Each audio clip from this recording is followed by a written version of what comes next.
And the expression of loving ourselves in a very unselfish way is actually reflected kung paano tayo mamahagi ng pagpapalang natatanggap natin o paano natin pinapamahagi ang buhay natin sa ibang tao.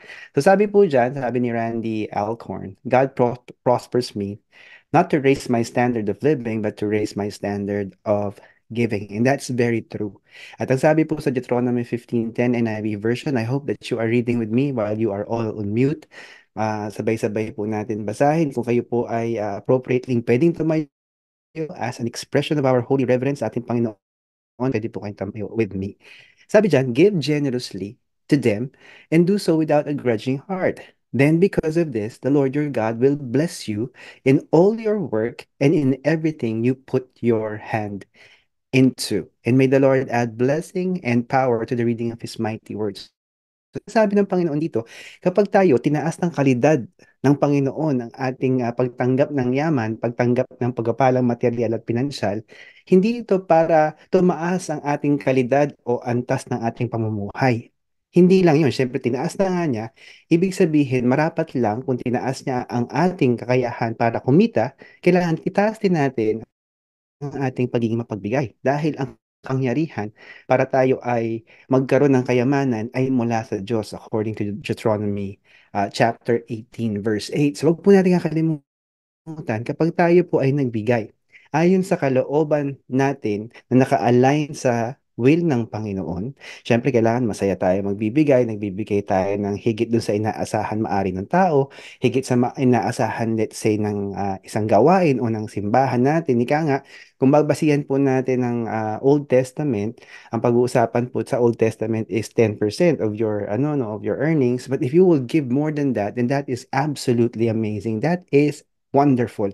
And that is a reflection kung gaano mo kamahal ang sarili mo dahil ang isang tao marunong magmahal sa sarili niya ay isang tao mapagbigay.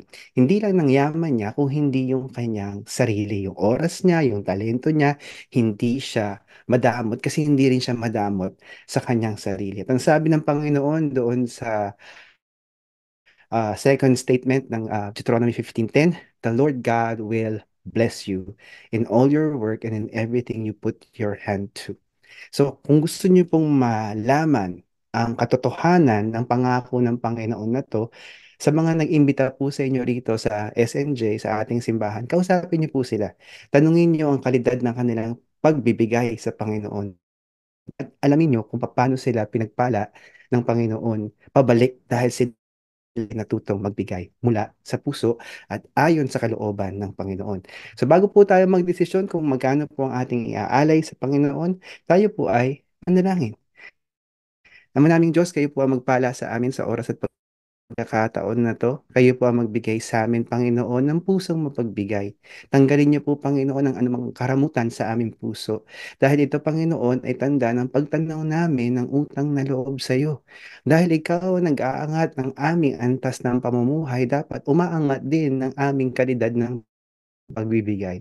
Hayaan niyo po, Panginoon, na kami ay maging maluwag hindi lamang sa iyo at sa simbahan, Panginoon, na kung saan kami nagpapasakop, kundi sa mga taong ah, ah, sinabihan mo kami na tulungan, na ipagpalain sila. Nilang tulong minsan pagpapala kasi meron naman mga tao, Panginoon, na hindi talaga kailangan ng tulong. Ngunit dahil sila ay matapat sa iyo, gusto mong pagpalain pa rin sila.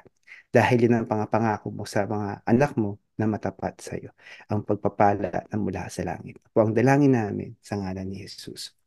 So huwag niyo pong kakalimutan, kung kayo po ay nasa simbahan natin na pisikal, pwede niyo pong ibigay ang inyong ingkap po o handog doon sa ating daughter churches. And if you are unable to do so, pero meron kayong kakayahan to give via electronic banking at kung kayo po ay nasa ibang bansa and you want the SWIFT code, pwede niyo po kaming i-message so that we may provide you with the SWIFT code. At ito po ang paraan. You can give to GCash/Maya 0917-528-1069, Claribela Vieira BDO account 0004-9044-0207. Claribel Castro.